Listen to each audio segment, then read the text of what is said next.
Hey guys, I'm Sarah, and this video for Nougat turned out a bit more experimental than what I originally wanted. First up, I will show you the version that comes out a bit more sticky. It's got honey in it. Then I will show you another version that I experimented with because I wanted to play a bit more. I wanted to get it like the store-bought Nougat bars that you buy. I wanted it more like that. So hope you enjoy the video. Hello you wonderful people, I'm Sarah, and apologies if I'm a bit distracted today. I might keep looking over there. We've got some chicks hatching. So exciting.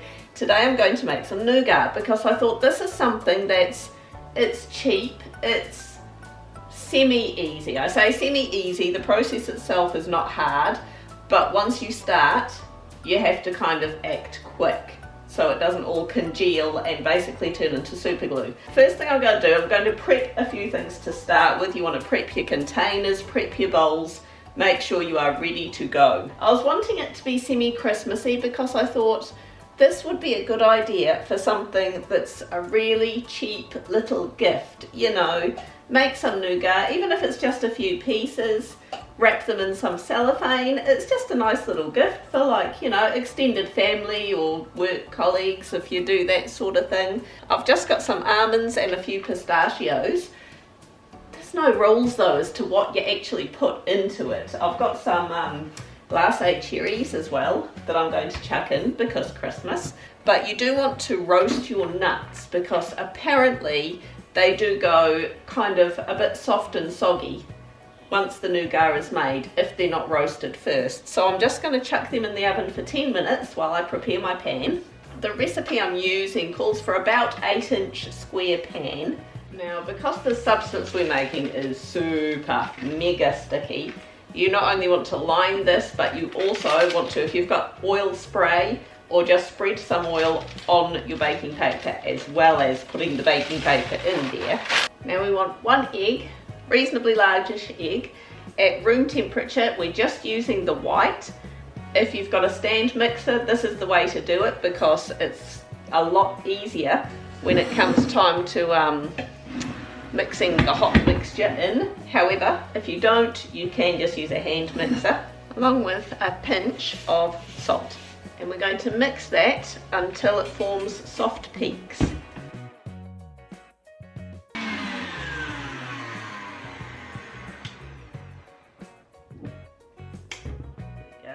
It's just kind of forming a little soft peak. Onto the stove top.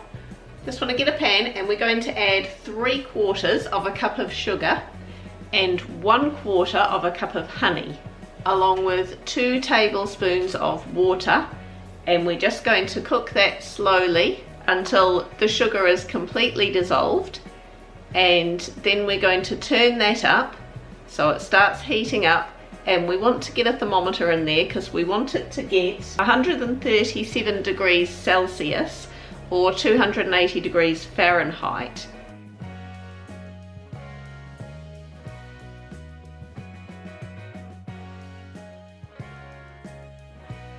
Alright, there we go. So that's 137 degrees. We're going to pour that very slowly into the egg white mixture while it's mixing, and then we're going to leave it to mix for about 10 minutes.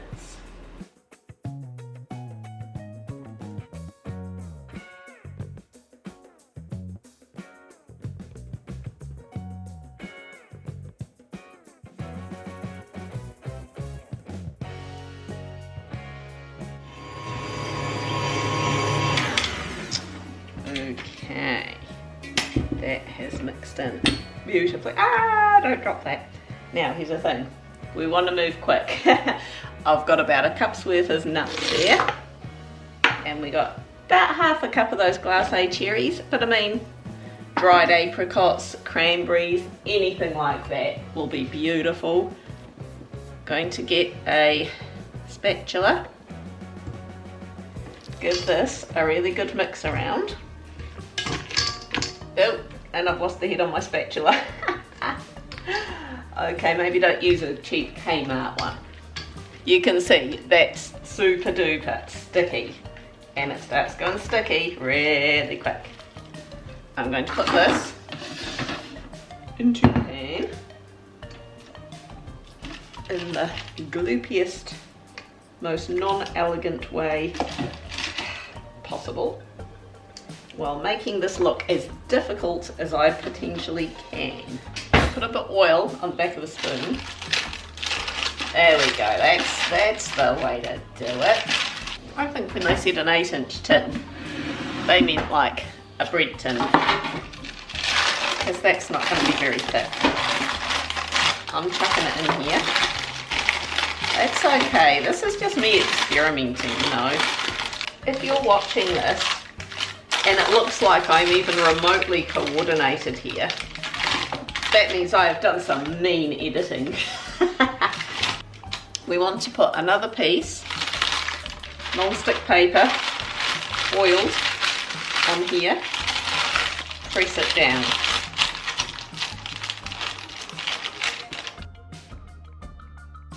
Yeah, there's going to be a lot of finger licking going on once the cameras stop rolling.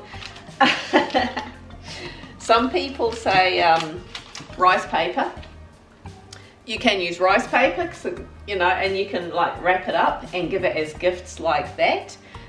This does not go in the fridge. You can refrigerate it if you want to.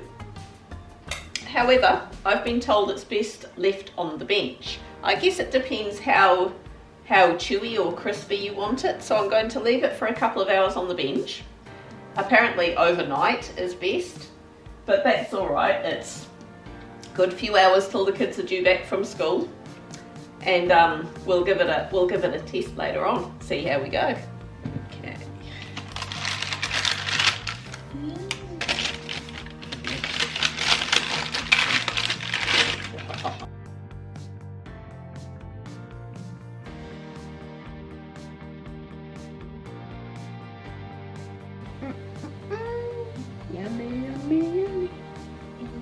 Clint went and bought an actual nougat bar so that we can do a bit of a comparison.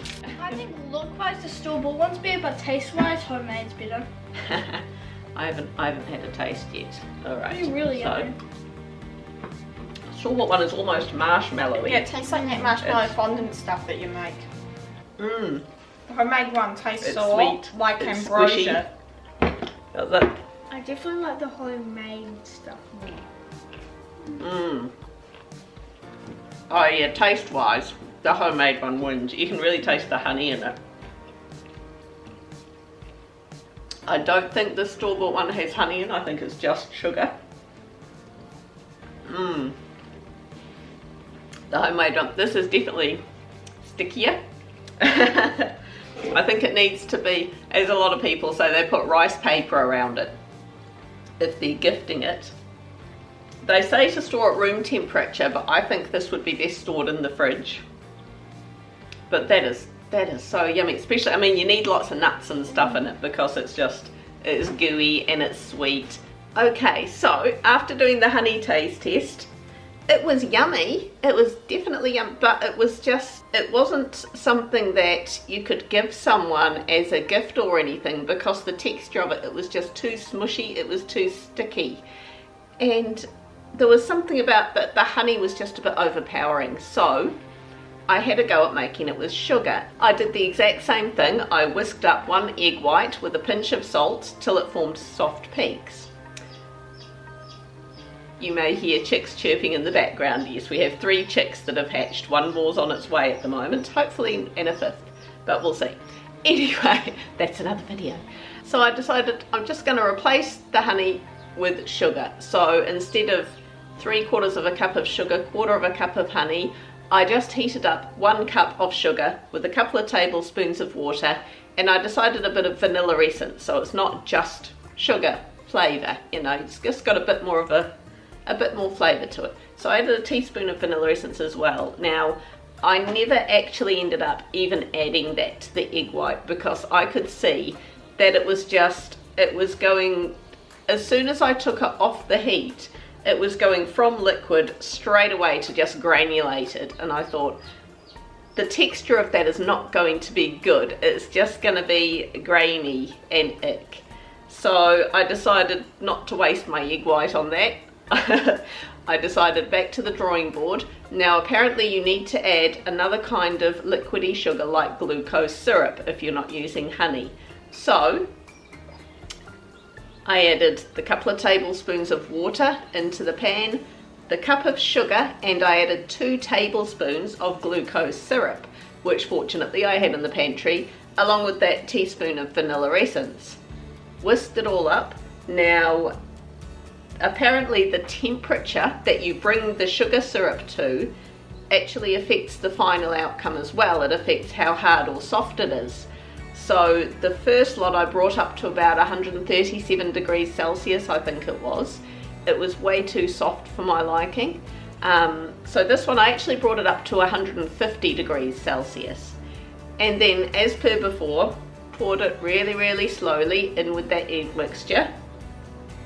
I let it whisk for 5 minutes as opposed to 10 minutes because I just thought wrestling with that got way too hard, and I thought maybe if I take it out a bit sooner it might be a bit less of a wrestle.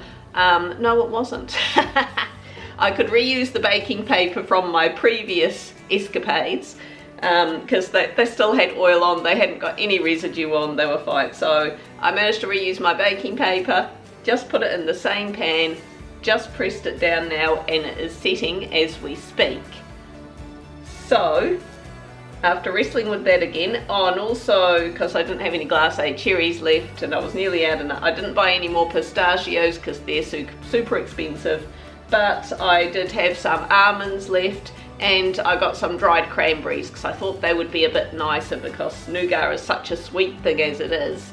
I thought the glacé cherries just added extra sweetness that didn't need to be there. So, but I wanted a bit of, you know, that nice pretty red hit, so I got some dried cranberries and put them in. So I used about a cup's worth, well, maybe a cup and a quarter's worth of almonds and dried cranberries in this. So that is now setting. Fingers crossed, I'll report back.